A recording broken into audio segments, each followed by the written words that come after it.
So are we recording? I mean, like, yeah, but whenever you can start whenever you want to if you want. Welcome to the Boiled Sports podcast, the Handsome Hour slash basketball beat. No, I guess it's just the Handsome Hour, um, minus the loudest member. So we're going to see how this goes. I don't know. It's a niche. Say hello, niche. Hi, hello, Anish. It's Michael, Hello. and it's your familiar host. And we're missing Boiler Dad because he's what did he say he was doing? He's antiquing or something this week. I can't remember. One of his typical. He was attending an NBA practice. Oh, that's right. He is amped, man. He is amped. Well, when Indiana Fever made a nice run, he got really kind of. Hey, how dare you? He got back in the mood for basketball. I'm not. How dare I anything? I'm not. I have officially made everybody at Boiled Sports Fever fans. All right. so, so we're gathered for a handsome hour, and I will say that We are gathered here today. dearly beloved. I wanted to give Anish credit for saying, what was your wording, Anish? I think it was before we get into conference play. Was Oh, it just catharsis. yes, yeah. I was going to say the opposite of a postmortem, a pre-mortem, because there's definitely some mortem going on here, and Well, that's what. Like, we are gathered here today not to celebrate a wedding or yes, the life of any. We're here to, More like a to talk funeral. about the death. Yes. more like the death of the 2015 Purdue football season, and I think there've been a lot of seasons where, in recent years or in our lives, most of them, when there comes a point where you not stop watching because we're all idiots when it comes to that, but I don't know about you, but I stopped planning my Saturday around it. I stopped saying, well, I'd like to carve out 2 hours in the middle of the day to watch this. And you get to a point where you're like, well, I got stuff to do, so I'm just going to do it. And if I can turn it on and hear it, then fine, I'll pay attention. And I don't know about you, that doesn't usually happen to me in September, but it did this year. And It happened what's the last couple of years. Yeah. well, yes, but even the first year of Hazel, I know it's hard to put yourself back in that because they went 1-11. But that first month, it took a while to start sinking in that man, he wasn't going to turn this into a Kent State situation right away. I think. I mean, I felt like, all right, he just needs a little time. All right, everyone was giving him time then, and saying, and I think that none of us would argue that he shouldn't have had at least a season, maybe 2 seasons, right, where you can pin some of it on hope.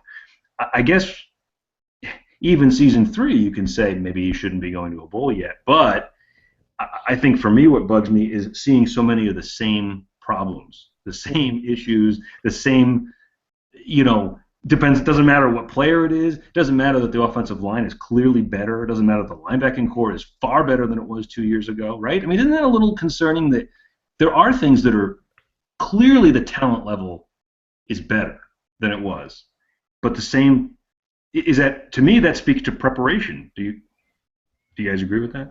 Is the talent better? I don't know. I mean, I think that at least on offense, the running backs they're not bad, but they're not as good as Hunt and Mostert. Quarterback is a dumpster fire that we should probably talk about as a separate topic outside of this.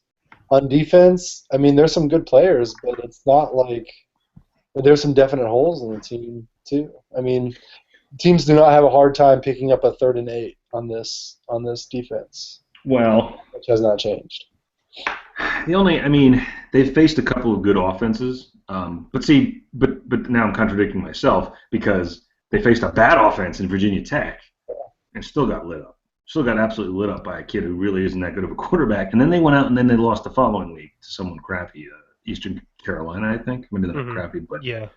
but Marshall lost the following week badly, as I recall, to somebody they shouldn't have, or maybe not shouldn't have, but is not that good. It'll be interesting to see what happens in Bowling Green season because as much as there were people trying to justify to themselves that, well, Bowling Green's actually a really good MAC team, they're 2-2. Like, they're not. They're good. They're good for a MAC team. They're good, right? I mean, So fast. Marshall. They can score, but they're not good. I was a student at Purdue the last time Purdue lost to Bowling Green, and the attitude following that loss was much different. It was, oh my God, I can't believe we're losing to Bowling Green, and then this year it's like, oh, well, they're not that Oh, bad. oh yeah. Oh Well, so yeah. Marshall lost right after. Marshall's high-powered offense put 10 points up against the Ohio Bobcats. Is that? I don't know. They lost 21-10. The Bobcats. Old man Solich. They had a letdown game after. After the high of beating Purdue. Well, I mean, and if you want to really look at it like carefully, Purdue was the freaking Marshall players were collapsing on the field the whole game. They couldn't keep guys. They were dehydrated. They couldn't handle the heat. They were collapsing, literally being helped off the field. Yeah, that's still that team can beat Purdue. It's like a three-legged animal, like still beating the hell out of it. I'll have to come up with a better analogy than that. But it's just, you were struggling. I wasn't going to save you. Well, I'm sure where you're going with that one, but I think you sort of get the gist. well, this is fun so far. I can tell that. Well, so the question I asked in my post game, which was not at all like coherent, was like how it was kind of related to your first one. Mm-hmm. You good there? You all right? What's the matter? I don't know. You're fiddling a little bit. There's some smudgies on my camera, so. Hold on, folks. There's some smudgies on the camera. Well, no one listening should know this, so I don't know why you're drawing attention to it. I want Michael to be able to see me. I've already have all the screen captures I need. Oh, okay, good. So the biggest question that I was asking is how long can we blame this on Danny Hope? I mean, so how long should we have given the credit to Hope's successes to Tiller, and how long should we blame Hope for Hazel's failings? Right? You're the first guy to talk about Hope's successes. I mean, look at the season. I mean, they were, That team was the best, though. I don't know if they would have only won one game, but they weren't coming back and winning 6 the following season, even with Hope out there. Yeah, but one game. Indiana State. We beat Indiana State on a last-second field goal block. We did. But an interception by. Oh yeah, that's at Rico Allen. Yeah. So the reports about football players a significant number of important football players not buying into the Hazel system, I think, is pretty legit, from what I understand. Oh, really? So former players or current players? Like players who are on those teams. Oh, yes. I thought you meant now, because I feel like now, now morale and the player buy-in seems good now to me. Like that. Now, like I said, it doesn't seem like a lot of obvious problems. It seems like, okay, the players seem to be buying in, so what are you selling them? Right? No, absolutely. So now I think year 3 is the year of no excuses. Let's get some wins. I don't care about teams that look better or, No, I agree. gain 17 pounds of lean muscle, or I don't give a shit about any of that stuff. Like, beat Bowling Green, all right? Well, he's what, 1-3 against the MAC now? And, oh my gosh. And 5 and what are we at? 5-23 at this point? I mean, does it matter? I mean, I'm just saying to you talk about beat Bowling Green. Well, nobody. They can't beat anybody. And 3 of the 5 wins against teams that won't be on the schedule anymore. FCS, that won't be an option. So we're under 1 win a season right now on average of a legitimate win. I mean, not that anybody needs any more perspective on how sucky it is, but you asked something before, Michael, about how much. All right. Getting a lot of feedback from my ears. Anish, is that you? No. It's Mike, I think. Are you guys hearing that? We're hearing Anish twice. Yeah, I hear the feedback. I didn't touch anything. I haven't touched anything either. I'm not sure. It's weird. Do you have headphones, Mike? No. Do you, that was the flattest answer. No, motherfucker. Actually, I don't have headphones. do you own headphones? Could you use them? No, we don't believe in headphones out here. So he just walks down the road. He's got one of those. He's got like an external speaker for his iPod, and when he walks down the street, he just blasts it. It's up on his shoulder. Shut the fuck up! I got the headphones in. Are you happy? Boy, Moody, it's 6:30 out there. Get a grip, man. Jeez. It's actually much better, yeah. So when you clip that, I'll just say, Michael, you said before, how much of it, and I know some of it was rhetorical, but how much of it can be blamed on hope. And what's interesting is people who supposedly know football, right, or write about it.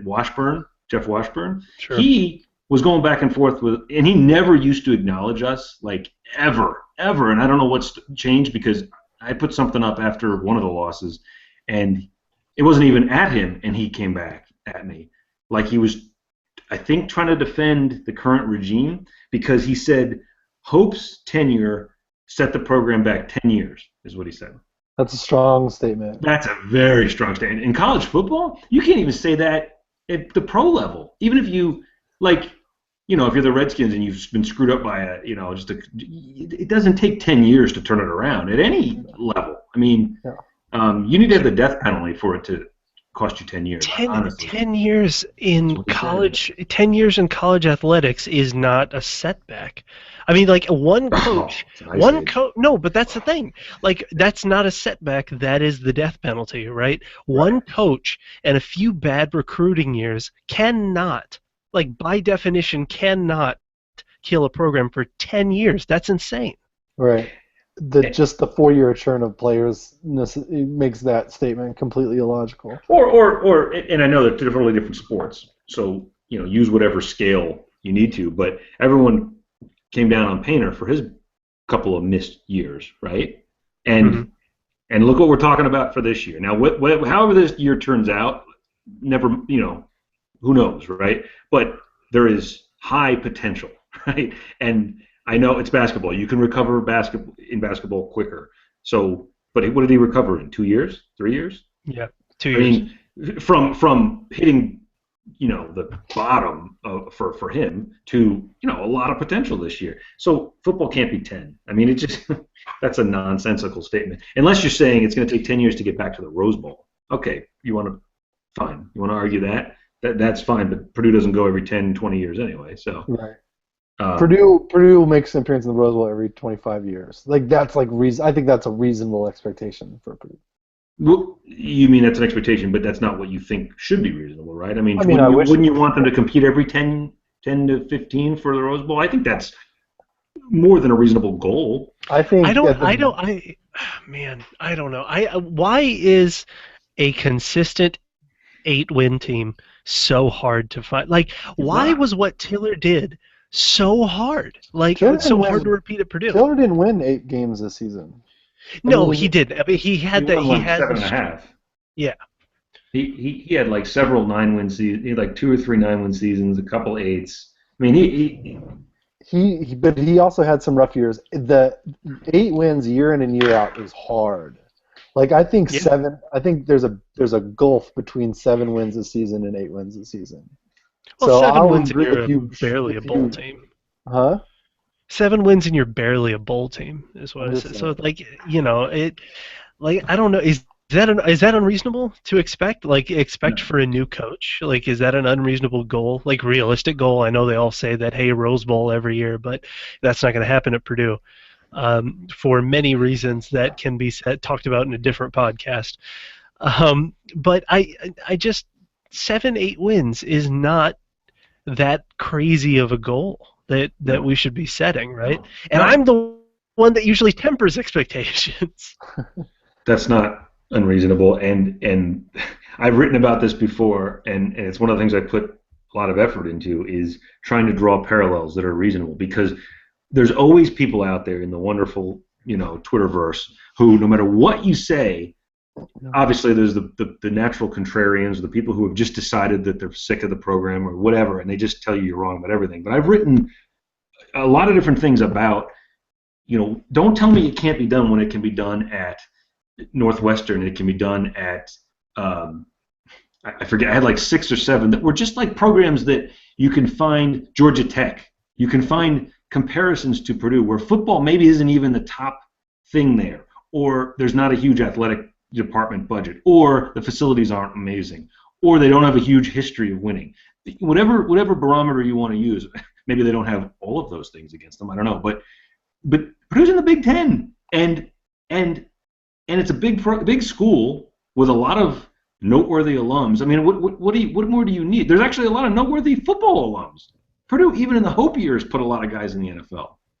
So I fail to see why there's what I'm getting at on this rant is that I don't see an excuse for why 7 or 8 is not a reasonable goal. I don't see it. I don't get it. And that's why it comes back to me to the way the programs run, the way Morgan Burke runs things. And then if you say that, there's always a few people who are like, oh, but Morgan Burke has done a great job with secondary sports and and profit margin and all this shit and self-sustaining athletic department and whoop-de-doo. Like, I mean, great. Like he's the only athletic director who's done that, right? He's I a mean, brilliant. I am very comfortable saying that Morgan Burke is actually a borderline brilliant businessman. Like I think he would have done very well in the private sector, It's and like a I think he's CEO. done. Yeah, It's I like, think. I yeah, mean, he gets along with Mitch Daniels really well for the same reason, and right. Mitch Daniels is as liked in academic circles as Morgan Burke is in athletic circles, right? Um, so it they get along very well because they are both very, very good businessmen. I would say both of them are borderline brilliant businessmen. yeah, But that doesn't translate to wins, and I don't think they care. Like I don't think that's one of their goals. I don't think What- it is either. I think that a good football program is a nice to have, not a must have. I think what other happened schools though? will fire an athletic director after the last 5 years that this program has gone through. Yeah, and that's the thing. Texas Texas just kicked out Steve Patterson because he was a royal pain in the ass. Well, Um, yeah, not because he was bad at his job, but because he was kind of an asshole.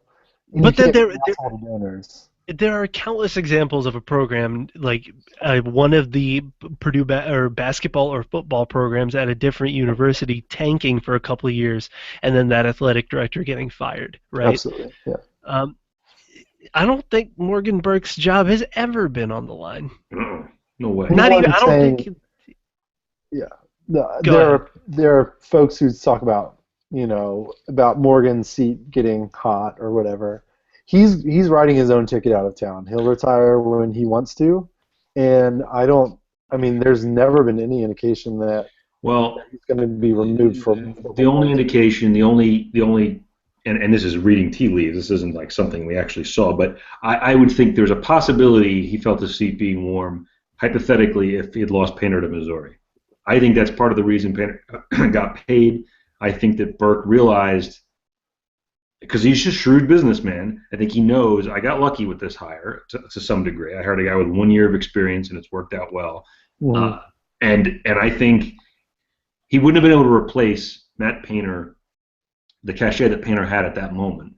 I don't know, not cheaply, not on even the budget he paid Painter. I don't think. So Most realistic thing would have been Konzo. I mean, like not most realistic. The thing that would have happened was Konzo he would have come come. too. He would have come, Yeah, Maybe. but we but he would wasn't have had Painter to at pay that him. point. He No, wasn't and we Painter would at have that. had to pay him. He's Yeah, not Painter now, but he's that's a closer different. now though. He's closer now. He is than he was. definitely closer. He is definitely closer He's now. doing a great But job. And don't you love it though when you see those random one-off tweets from him when he's all like excited about Purdue? I irrationally love Kwanzaa Oh, Martin. Like He's he's so been likable awesome. since he was a player. I was there at the same time as Yeah. him. I loved him. He was Purdue was still he carried that team to another Big Ten title after Big Dog left. So So back at football, where does this yeah, team go? Like, where does this program go? Is this? Well, so I it's feel not like Hazel's guaranteed another season after this year. easily, No at question. least one. at Yeah. least one. I think he'd have to bottom out. I think they'd have to win one game this year and start really poorly next year, and then it starts to get warm. I hate to say that, but No, yeah, 2017 is the first time we can even start thinking about looking at the buyout, isn't right? that the one that's like 4 million?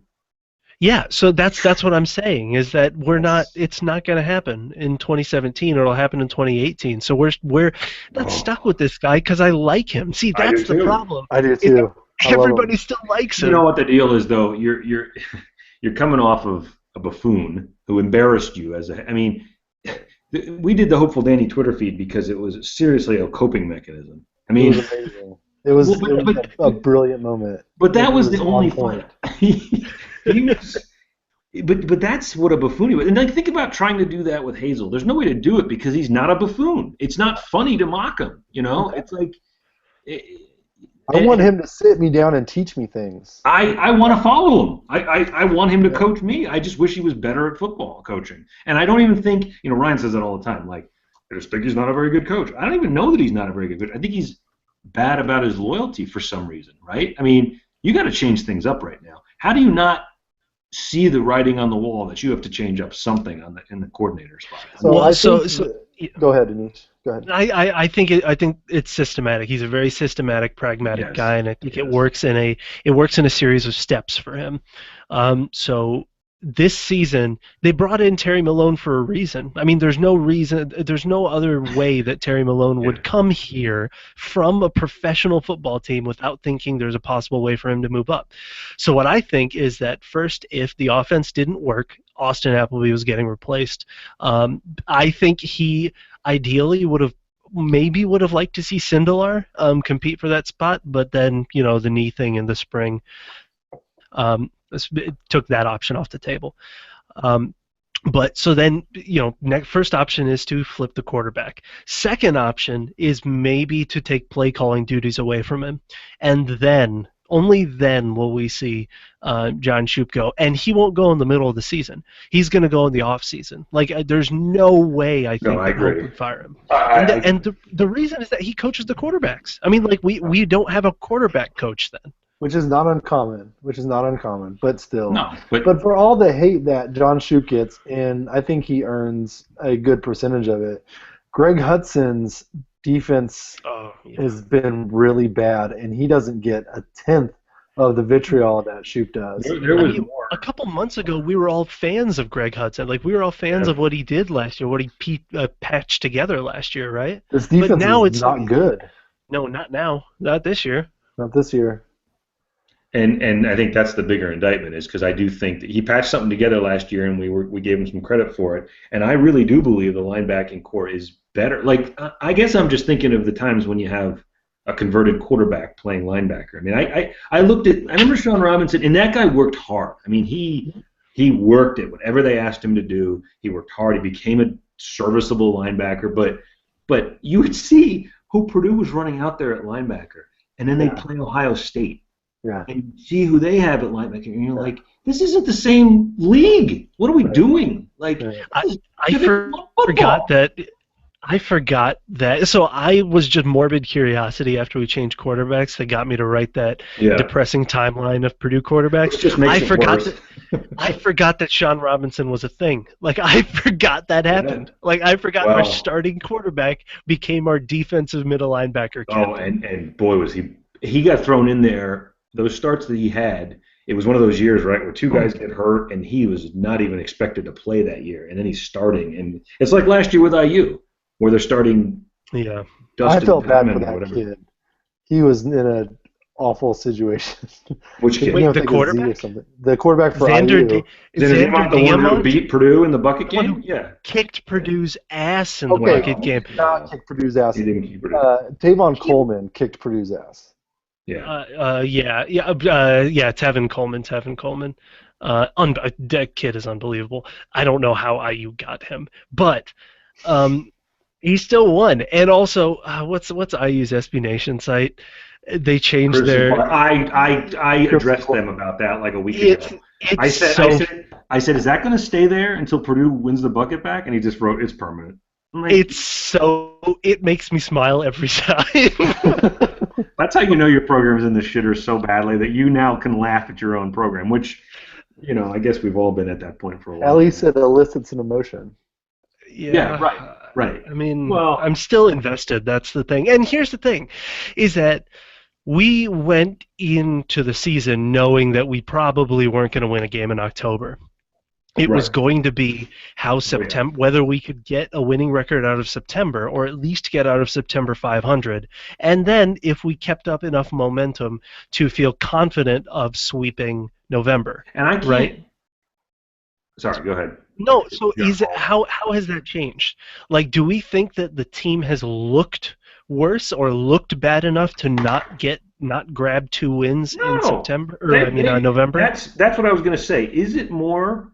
I don't think there's any, would it have been any better somehow to be blown out 4 times or 3 times? No, probably not. but there's something particularly like just grating on your freaking soul when you see a team like they outplayed Marshall. They had a terrible start and overcame it and looked like the better team, and then gave it away at the end. Virginia Tech, that never, never. Maybe it was never as close. Without the scoop and score fumble, it's probably never. You don't even have the feeling that it's that close, right? But whatever.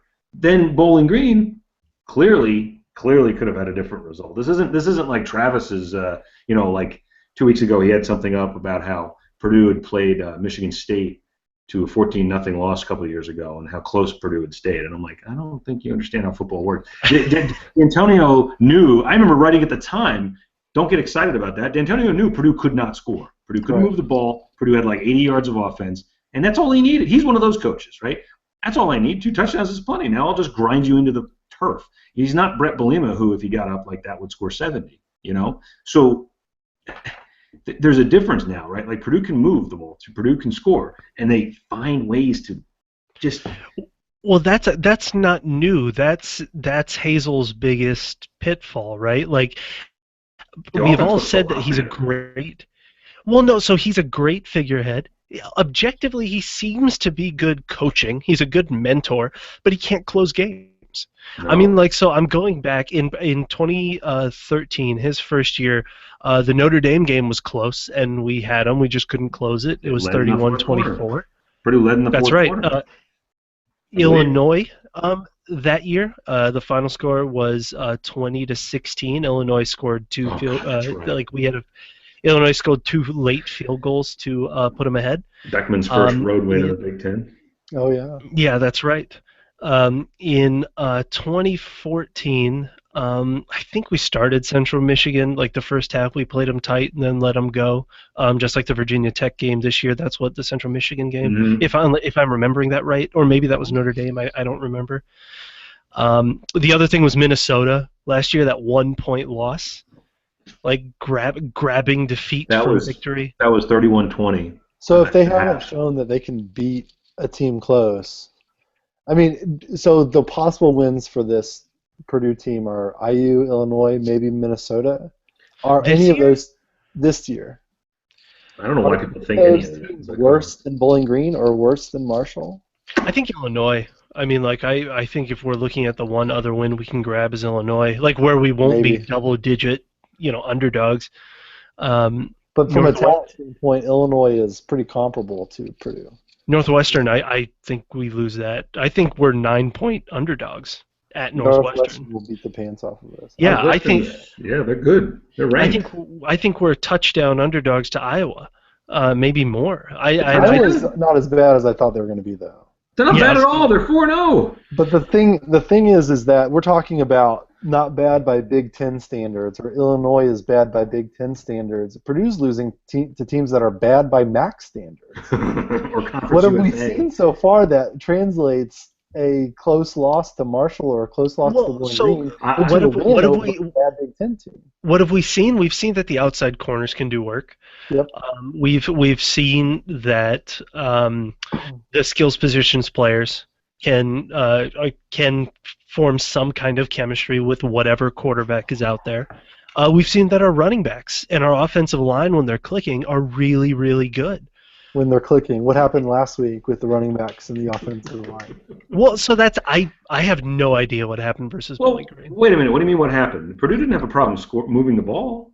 The running backs had 61 yards. Knox had But I think that's more a function of. I think that's Shoop. I don't think they run. Okay, yeah, Shoop's not going anywhere though. He's still going to be calling the plays. I'm not arguing. I'm simply saying I don't think that's a commentary on a running back's not being able to do it. I think that's what we all said going into that. You can run the ball all day on Bowling Green, and Shoop had a game plan that was like the basketball on grass game plan: short, accurate passes out to the side, and it worked. It worked, but I mean, so. You had mentioned, Michael, you said the QB situation is a dumpster fire, and that's a different conversation. One of my things, the first things I wrote down wasn't David Blau better than we've seen recently? He was more. Okay, so I'll comment on that because I got to head out after this. But I see that the lights have been dimmed, and I have a prepared statement on David. I would like to read a prepared statement. Will not be taking questions. I think that David Blau played about as good as you can expect a redshirt freshman starting his first game to play. I also think that we didn't really learn anything about how that would translate to a team with a decent defense. And I think that people are, from what I've seen on the message boards, way, way overvaluing his performance against Bowling Green to the point where when he gets killed by a very good Michigan State defense, I'm concerned about what that backlash will look like. Yep. I will argue this point on your behalf when you leave. And now I'm out. Thanks, guys. See you, Mike. Thanks for joining us, Mike. That was Michael Henry. He's joining the podcast as a special guest, apparently. Well, okay, a couple things. Just the two of us. Just the two of us. We can make it. Ebony and I'm sorry. Okay, let's continue. I'm sorry. Oh, now you're Ebony? Actually, that's my joke. Always pretending that you're actually black and hoping people are like, he's not black. I'll always be like, he says the black man among us. You can probably speak to this. And I always want to see if people, and nobody ever does anything.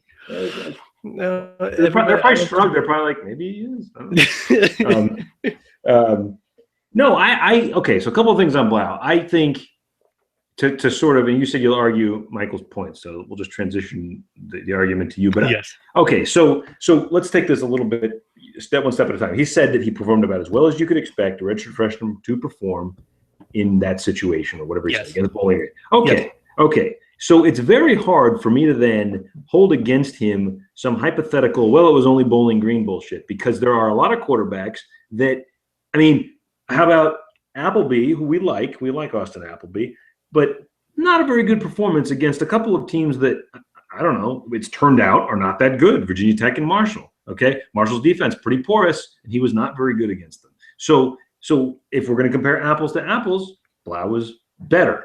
And Applebee's to Applebee's. We got the plan A and the plan B. We went from Appleby to Blau. I hope there's a. Oh Jesus! Why have our stouts with a C? No. You can edit any of this out. So I will. I refuse. Yeah, I know. Well, so I think that it's okay for people to be encouraged by what they saw out of Blau. I guess maybe I've had enough years of watching, or when I say I'm encouraged by it, it's a little different than what you guys were talking about on the message board, where people are totally, I get what you're saying, but I think there are reasons to be optimistic, because he could have, that was a pass-heavy game plan, and I think when you're looking for silver linings in a crappy season like this, right, you're looking at more than wins and losses, or you should be if you're going to stomach these games. And what I saw was a guy who did not just lock on to receivers. And that is a big step, I think. He went through progressions. He tried to find the right guy. He knew when to scramble for the extra yards. Like, I thought he had good awareness and pocket presence. And it's easier to do that against a bad defense, but having those skills is having those skills, okay? It'll be harder against Michigan State, but it'll be harder for anyone. I think, first of all, I am not comparing Blau and Appleby. I actually do think that they are equivalent options at this point, which by definition makes Blau a better option because he's younger, so he has more room to grow, right? He's got more potential. But I think the game plan was very easy. It was a lot of dump offs. It was a lot of like design checkdowns. It was very, very safe. And the big plays that he had were all spotting spots where the defense, like spotting breakdowns in the defense, which is great. I mean, like, these are all positive things. This is not trying to take away from what he did. But he did have a few accuracy issues. He did make a couple wrong reads in the first half, which first half to second half, this improved. So it could just be jitters. But in the first half, he wasn't very decisive about running the ball. He often wouldn't tuck the ball when he ran. He wouldn't take sacks. Like, he was afraid to take sacks. Like, he's afraid of losing his job. When a sack is better than going like halfway to the ground and chucking the ball up. So it could either be a fumble or an easy interception. he's got room to grow. He's got a lot of room to grow, and I think Appleby would have played as well. Maybe not as well, because Blau actually had a very, very good statistical game. But I think Appleby would have had a good game against this defense.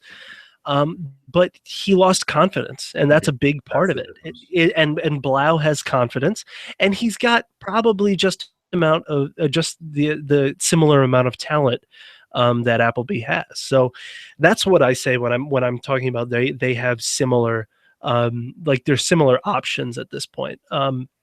I take a different look at this when I look at the timing of it. The problem is that you have ended Austin Appleby for the season. You can't bring him back if you feel like Blau is a even possible long-term decision, because if he has a couple bad games, which he will have a bad October because all of these teams are good. What happens? Do you bench him? If you bench him, then his confidence is shot forever. Even if you bring him back, he's always going to be looking over his shoulder because he knows that you're not his guy. It's the Alex Smith problem for Jim Harbaugh on the 49ers, right? He knows that he is not your guy when you bench him. So why not just let Austin ride it out into October? We're going to lose anyway. And then we're just see if his lack of confidence continues. If it continues through this tough Big Ten stretch, switch then. And yeah, it's kind of throwing David Blau to the Lions, but that's what you do. And then you have an easy schedule at the end of it to kind of ease him into the off season. Like I just really didn't like the timing of this move. Well, but I wouldn't have liked it. I think it was a calculated, as you said about Hazel. He and I liked what you were saying earlier. These moves were in his head a while ago. Like, if this happens, happens, they always, the guys, especially the more cerebral guys like him, they play out all the, if we get our ass whipped by this team, this is probably what I'm going to have to consider and all that. I would have disliked the timing more if Appleby had gone out and had another, just the way he looked at the end of the Virginia Tech game was alarmingly bad. I mean, he looked shot. And I watched his press conference. His head was hung. His tone was, it was bad. I mean, it looked to me like he was done. And it had to have looked that way to Hazel. It had to have. And you figure if you're going to give Blau a chance before that end of the season run, when the season might be really over, like 1-7 over, and everybody's mailed it in. I'd much rather he get the shot against the porous defense of Bowling Green. And what if they pulled that out? Which, you know what? David Blau did enough for them to have won that. That's the other thing I'd like to point out, is that none of that should be on him. Yeah, maybe he had a few accuracy issues. Not many. He played a really good game. He did what was asked of him and played a really good game. No, with that, I absolutely agree. He did enough to win us the game. We should have won the game. We found ways to lose. The defense and the special teams found ways to lose us that game. The defensive play calling and the kicker specifically, like Hudson and Griggs, are the ones that lost us that game. Go ahead. So the biggest thing is that, yes, I think that Blau played a very, very good game considering the circumstances, and he played much better than I thought he would. But I am not going overboard in saying that he is this next great quarterback. Austin Appleby, and I've written this and said this and all of that so many times. Austin Appleby, 15 for 20, 202 yards, 1 touchdown, also 76 rushing yards and 2 rushing touchdowns in his first game.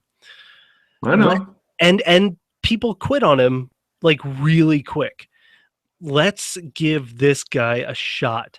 And by lowering some of these, like, he's going to go out and throw for 400 yards every game.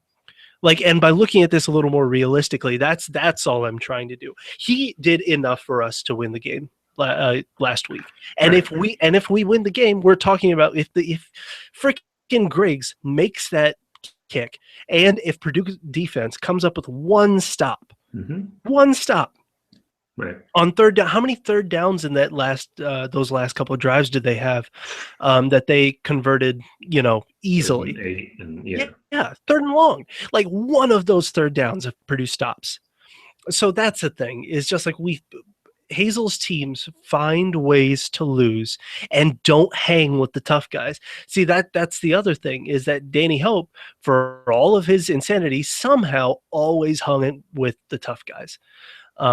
And that kept Purdue relevant. That and Ryan Kerrigan kept Purdue relevant. I said I'd like to see 5 things: be entertaining, win games you're supposed to, steal games every now and then, make a bowl game, and not be an embarrassment. So far, Daryl Hazel is just not an embarrassment, right? I mean, like, and that's good because Danny Hope didn't have that one, but he had 3 other ones, right? Mm-hmm. He put out for everything that we went through that year. Purdue put out something entertaining. We won the games that we were supposed to. We stole some. We could say he made 2 bowl games as well if you don't want to say he's entertaining. It's just like Well, how long are we supposed to sit here and continue to blame Danny Hope no, for Daryl Hazel not being able to close games, or his staff? I mean, like, it might not be him, it might be his staff, but well, they don't make adjustments. I mean, I think that's what a lot of people have landed on is that they don't make adjustments. Dave had that post about all the second half collapses, and it's kind of that's telling in a lot of ways when you consider Purdue's record with Daryl Hazel. If you just looked at that record, you'd say, man, they've just been so shitty. They've been getting their ass kicked every week. Well, there are a lot of examples of where they've led games in the third and fourth quarter and still have that record. If you lead that many games in the third and fourth quarter, you should fall into a couple of wins. The other team, you should have a couple games the other team chokes on it, and yet somehow Purdue turns every team into a comeback story.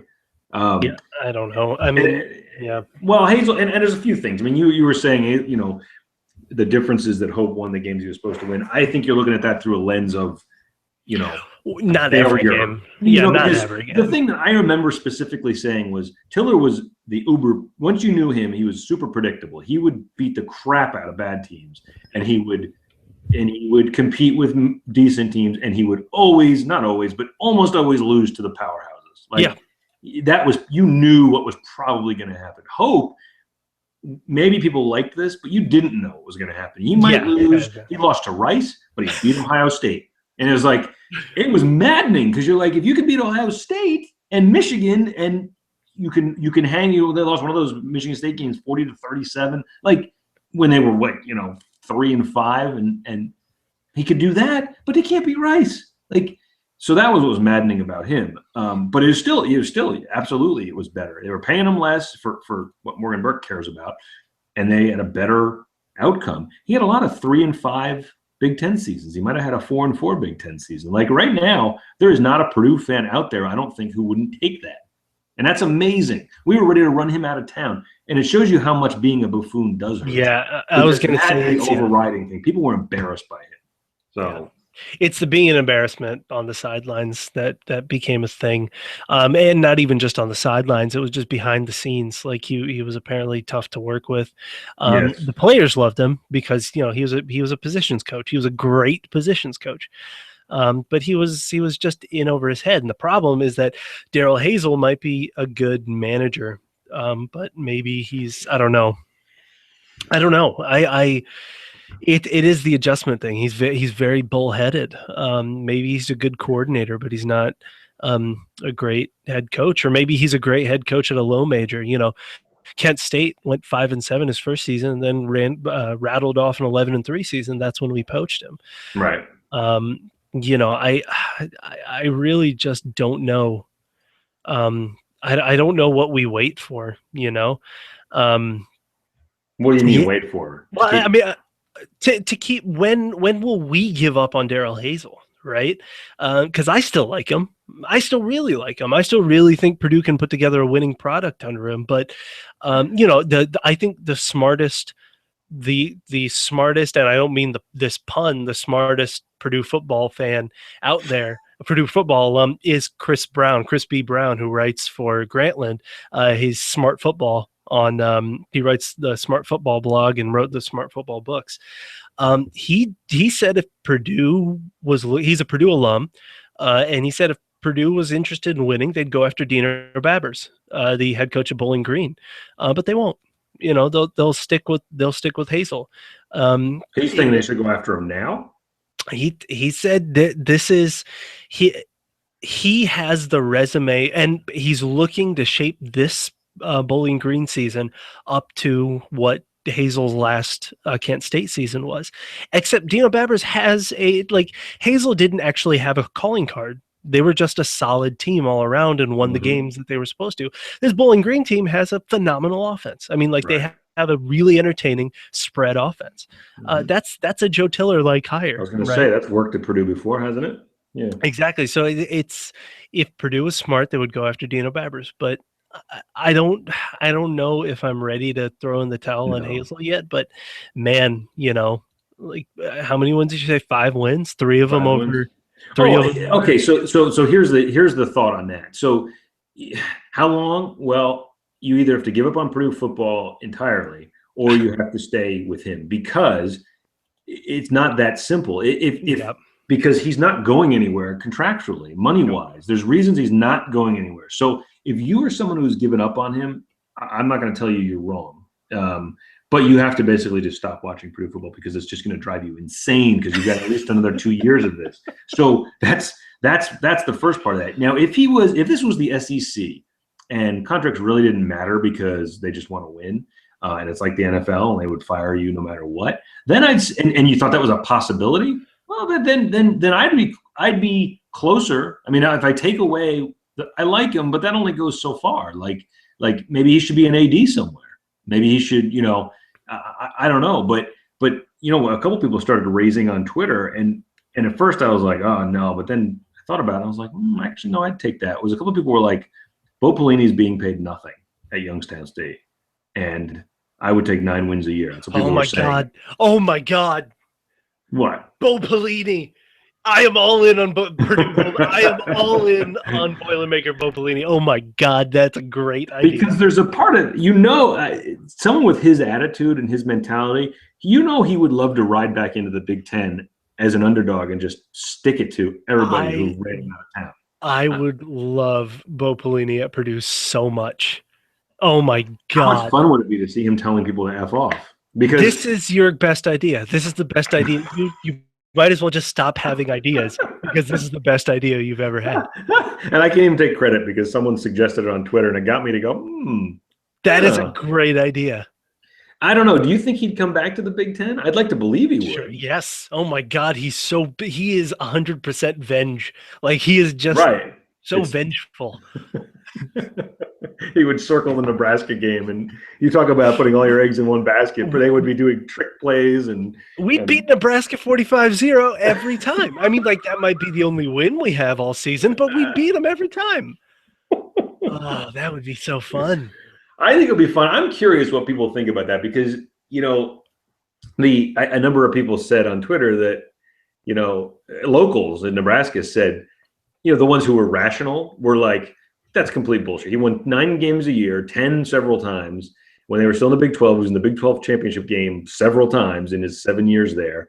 And he basically got fired for not being nice. And I've heard that too, and because he's a little abrasive. And, I'll take that. I don't care. I mean, I guess I'm just curious, would people find him? He's not the Purdue type, right? He's not. Yeah, I'm done with the Purdue type. Yeah, it hasn't worked out so well, has it? No, I want a jerk. I want to be. I don't want to be a bunch of friendly farm boys anymore. That was fun under Tiller, but I sneak up on people. Yeah. Yeah, I want to be. If we're gonna be underdogs, we might as well be like the bad guys. I love rooting for the bad guys. Do you remember, I guess it was Hope's second game when they went up to Autzen Stadium in Oregon, and some people, there was some debate about whether this was right. Remember, when Purdue kept tying the game, he's going over to the crowd and putting his hand up to his ear. Do you remember that? I mean, those are the things that I love Danny Hope for.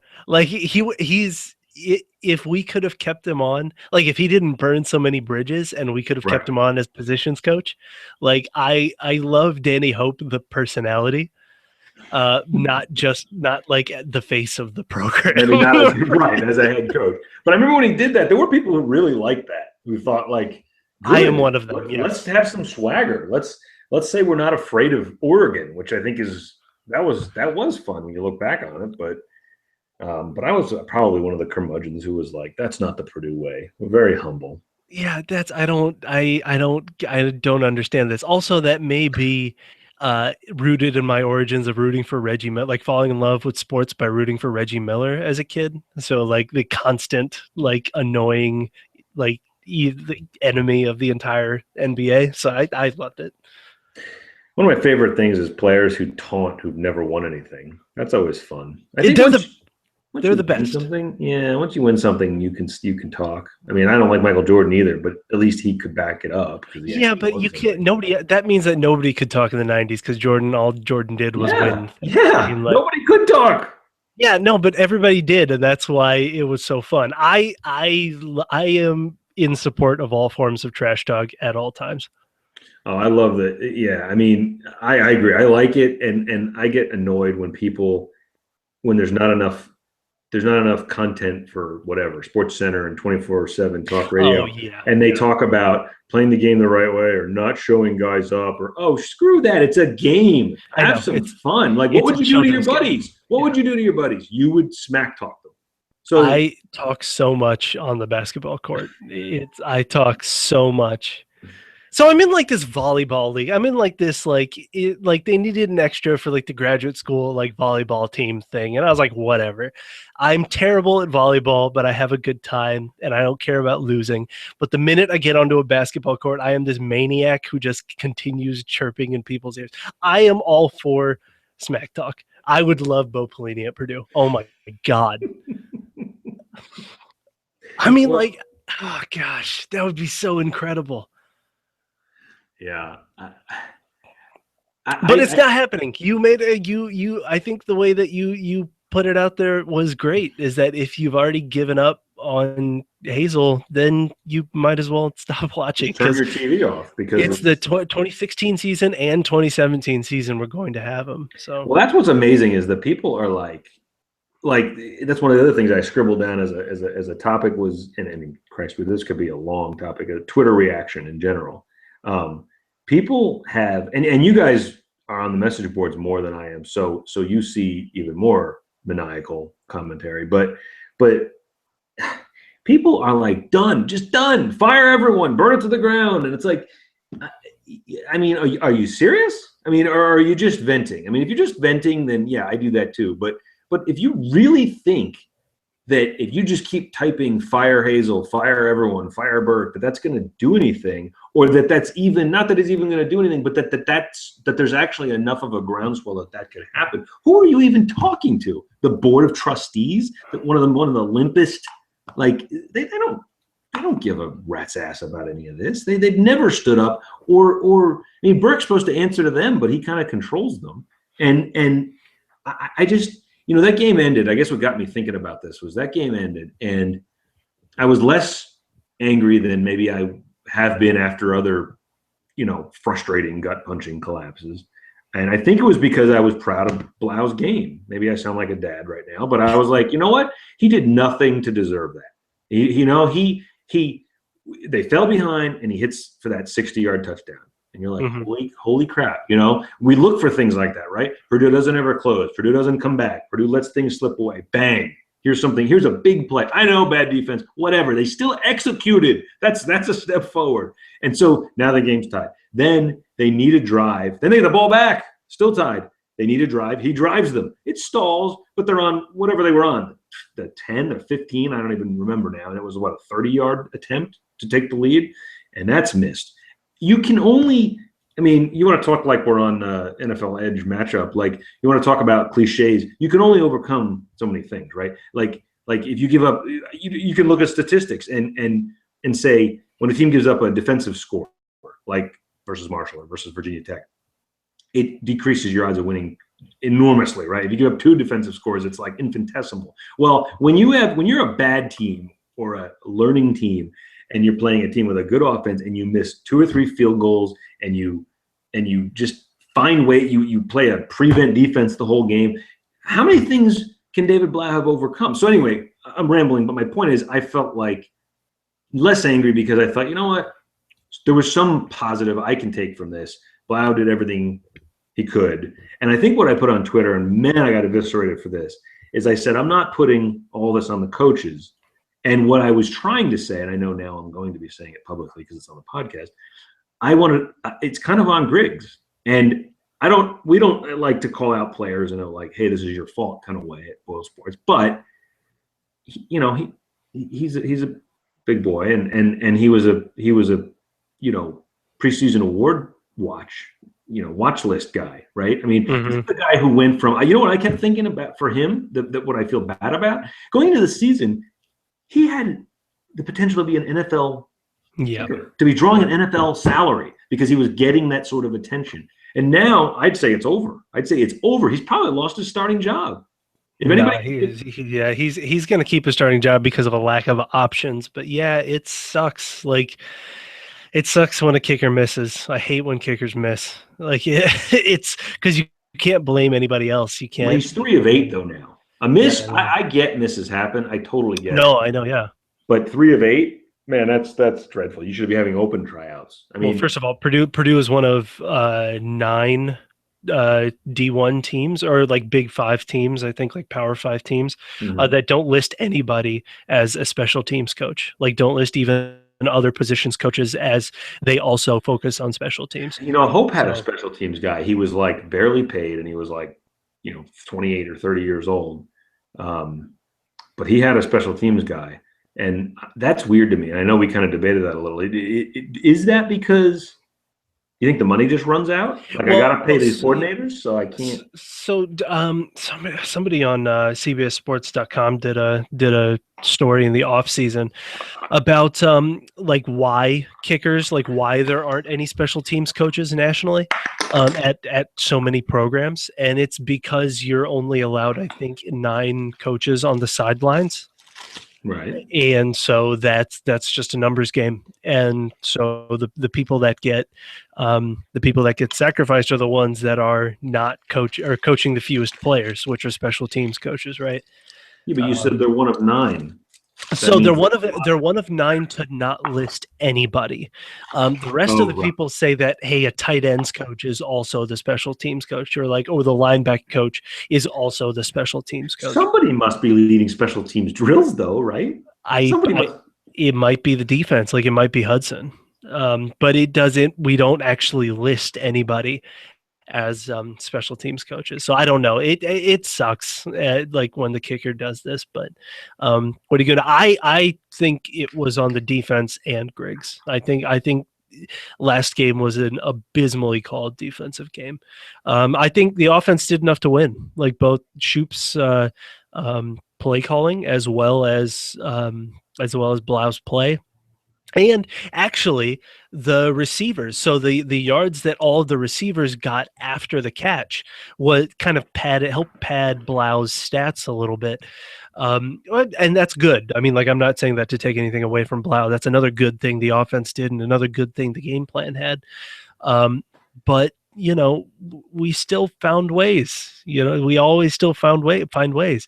Hazel's teams haven't been able to close out a win like this. Like, I really can't think of a win other the Indiana State game when we had current NFL safety Ricardo Allen starting for us, right?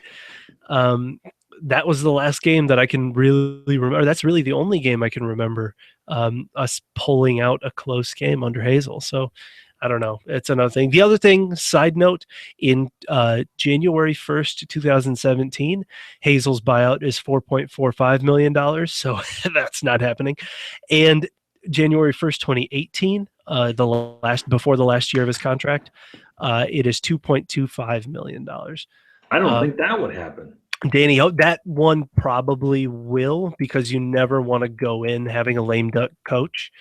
But Danny Hope's was $600,000. Right. Right.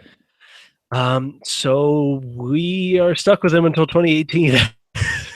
Yeah. And that's fine by me. I still like him, but yeah, this is a thing. And the other thing is that would we be having this conversation if Paul Griggs made those 2 field goals, right?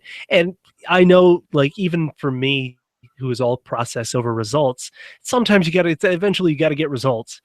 But would Well, we you're right about saying this? Like, would Well, we you're be right having about this the conversation? defense because if you look at the schedule, there were a couple of years ago, the 1-11 year, they had a lot of games where they got shut out 2 games in a row. I think like they couldn't do anything offensively. This year, their point scoring in their 4 games have been 31, 38, 24, 28. That should be enough to at minimum be 2-2. So the scoring points. I mean, for all the crap on Shoop, they're putting points up. Like I don't, and I understand some of that was defensive. Like, okay, so Virginia Tech, they really only scored 17 on offense. Fine. I'm not here to defend Shoop at all, but they are scoring points. I'm basically underscoring what you're saying is you put it on the defense. Like you can't, you give up 41 to Marshall, again, some defensive touchdowns. So I guess without the 2 pick sixes, it's still 27. And you gave up 35 to Bowling Green. Then you look at so let's just, I guess, in the time we have left, let's look ahead, because there's all this talk about the last month being easier, and you've got 2 home games in that last month, Illinois and Indiana, and we can come back to that. I don't think that.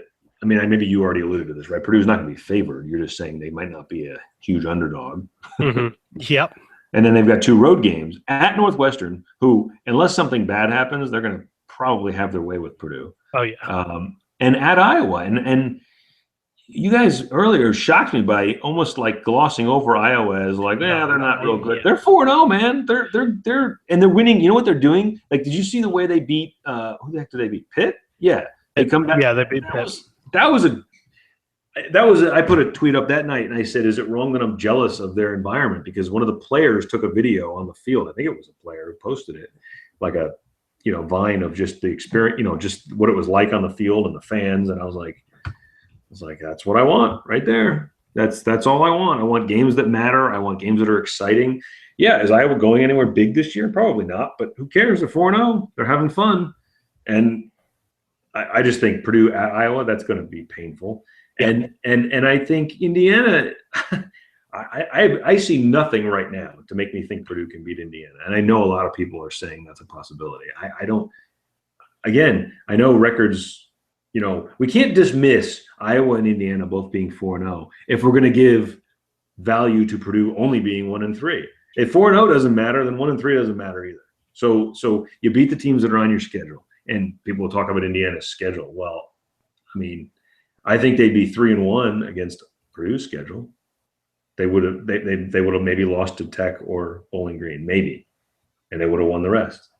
So okay, so they're 4-0. They're going to be cruising to a bowl game by then. I have to believe they're going to win 2 of their next 6. I just look at the schedule and I get very worried. Like, I don't think Purdue's going to win only 1 game this year.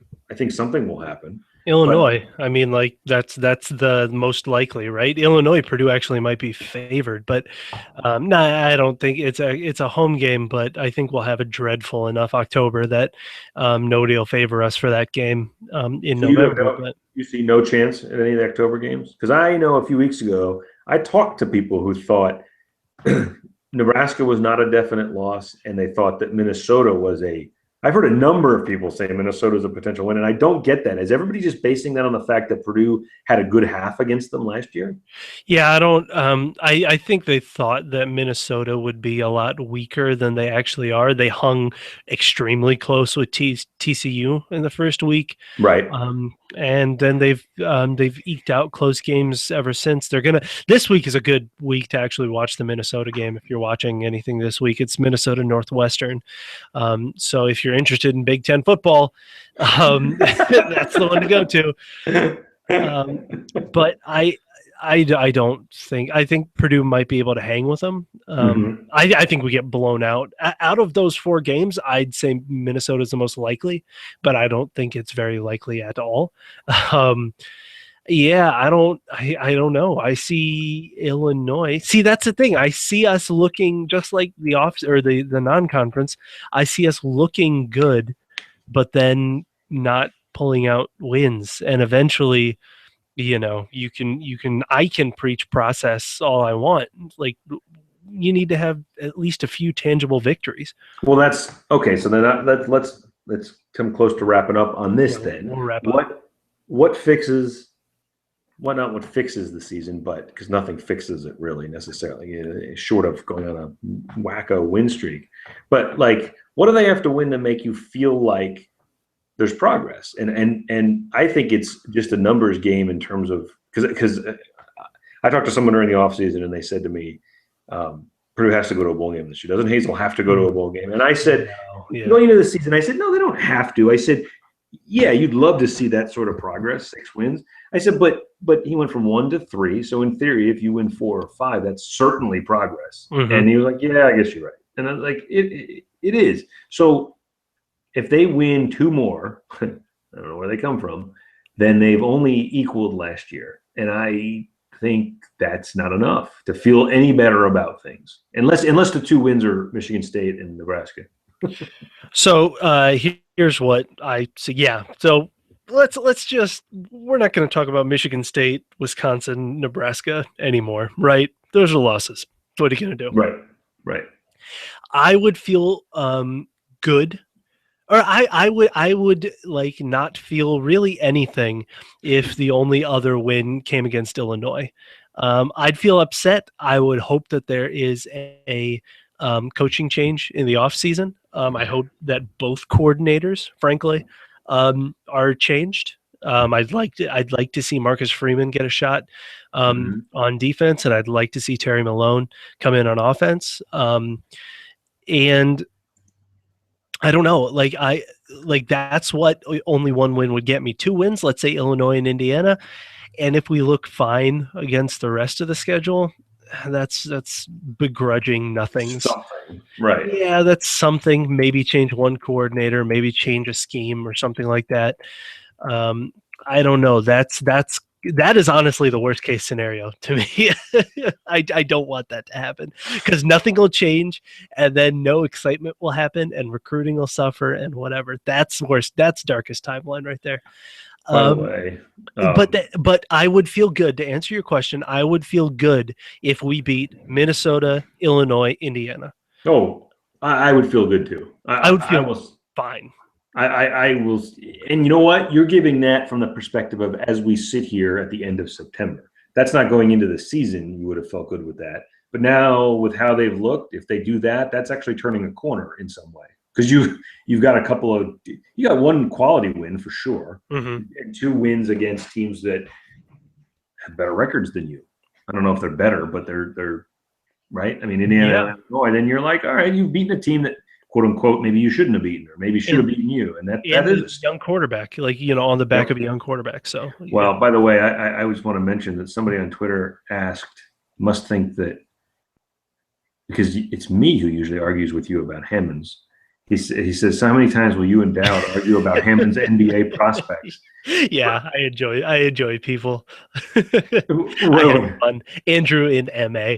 Thank you for that tweet, legitimately. Also, want to give credit where credit is due. Boilers32 on Twitter is the guy that came up with the Bo Pelini to Purdue. So I'd like to give him credit.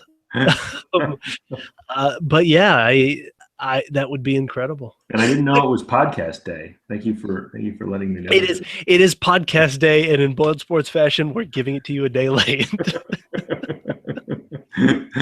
Well, this has been a very uplifting, clearly uplifting. I wonder, do people listen because they're hoping we'll give them some hope, or do they listen because it's like a support group? I don't know, but if you've listened, we do appreciate it, and we'll promise not to check the stats on this because we don't really want to know. So, Anish, any parting wisdom or bold thoughts?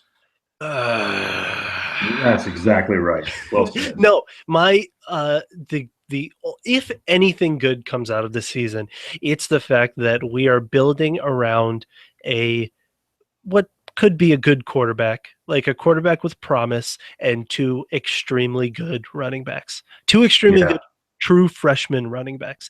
That's the silver lining to the season. We Markel, have yeah. talent.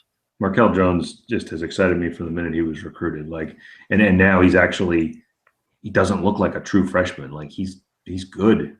He's He's a good. monster. DJ Knox is a Oh, monster. I love DJ Knox. I wish they'd give him the damn ball more. So does Stacey Clarity. Shout out Stacey Clarity at GBI. I think that there are silver linings. Don't get too negative. Mhm. But feel free to tweet in all caps that Bo Pelini should come to Purdue. That's my parting wisdom. Thank you. You've been listening to the Boiled Sports Podcast. Nish, you know the final line. BS all the time. All right, that's pretty good. What we got? Like an hour?